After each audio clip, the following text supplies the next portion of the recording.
Welcome back to the Performance Mindset Show. Today, I'm joined by Michael Walker Thomas. He's an educator, author, poet, and mentor. Michael is the author of Chess Moves and God AM and God PM, and several other books exploring faith, identity, disciplined decision making. We're going to talk today about mindset, purpose, faith, and the choices that shape who we become. So, welcome to the show, Michael. Thank you. Thank you. Thank you for having me. Yeah, so tell me about your journey and like what eventually inspired you to start writing and for those that aren't familiar with your journey.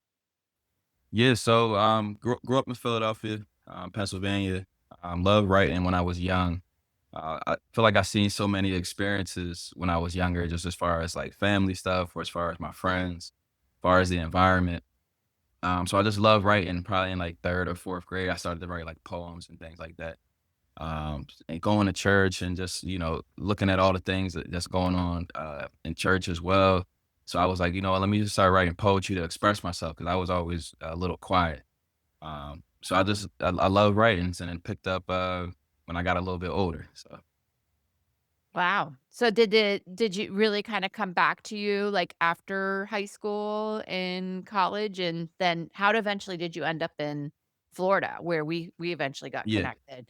yeah. So I played basketball my whole life. Grew up playing basketball like literally every day. If it was snowing, we were shoveling the court off. If it was raining, we still were out there playing. So it was that type of situation up until I was about 18. Then I went away to college at a Division II school in North Carolina. So when I went there for 2 years, I took 2 years off because my grandma got sick. So I started to feel like started to realize, okay, what do I really want to do? So the 2 years really, I feel like it shaped me, it molded me. So I was like, when I go back to school, I want to either be an educator, be a teacher, or I want to write books. And then I chose, I guess, both chose me. So, Yes. uh, so I went through that in my 20s, just teaching. Started out as a teacher assistant. Finally got my own classroom after 5 years.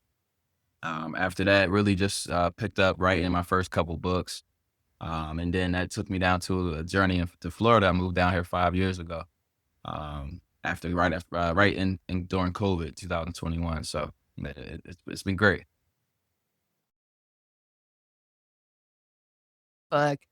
What do you see as a lot of people have their own assumptions and ideas as to the causes, but what are you seeing being on the front lines and interacting with youth Mm, in sports and youth, otherwise? And,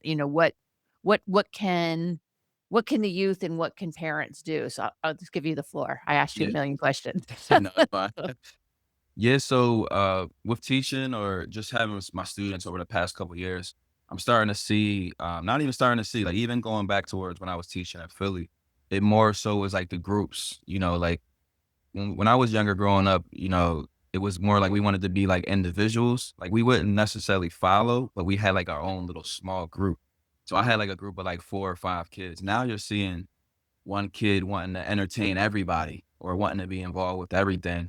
And you'll have some kids that's like by themselves and stuff, but you don't really see that anymore. We growing up, we had like the kids that were by themselves or like the 2, 3 kids that talk. But now I feel like they're all following something, whether that's social media or they're all trying to catch up with the trends. And you'll see the kids that can't even dance, just do like the dances and stuff like that, or like you don't even think about. So I think it's more so like this generation is trying to fit in a little bit more, and trying to like be something, other than like kind of who they truly are. And when I sit down with students or when I sit down with a lot of kids, that's kind of how they are. They know about all the trends, and it's like, "How'd you know about that?" And it's like, "Oh, they all know about it," versus, like, those kids back when I was growing up. Some of us didn't really know about what everybody else knew about because we were doing our own thing. I'm on a text chain with a few different groups, including Mhm, like the power beacons that are in commercial real estate. We're all mhm. like women in commercial real estate and all these different things. And being there for each other is great. So Nice. um where do you How do you see how do you model leadership in the classroom? Mhm. Yeah, so, uh, for me, I always like the term, like, lead by example. I love leading by example. I love showing my students authenticity, showing them, like, who I really am, instead of just, opposed to just showing up and being somebody you're not. So, I love engaging and with my students and having real conversations, and I always love on them and let them know, like, "You know what? I love the fact that you're here and you wanna learn, but since you have me, I'm going to make sure you're great and you're gonna get better." Because I never been an educator, I've never been a teacher that just passes students by or sees a student struggling and just says, "Oh, they might struggle for the next 3 years." Like, I'm gonna get everything I wanna get out of them for that year and pour myself into that because I really love, like, what I do. I really have a passion for education and writing. So if I'm doing that, I'm gonna treat each day, like it's my last time in that classroom. So I think just leading by example and showing them, who I really am and showing them that, I struggled too as well, or I was AP English in high school if you're really great at that, or I struggle with math. I have a lot of students that struggle with math. And I always tell them I didn't get math until I was in college. So I was always on the low end, but then I was in the highest English courses in high school. And I couldn't read in sixth grade. I was going through a lot of family stuff in sixth and seventh grade and eighth grade to the point where I wasn't going to class in sixth grade. I wasn't being able to be taught because I had to deal with a lot of stuff at home.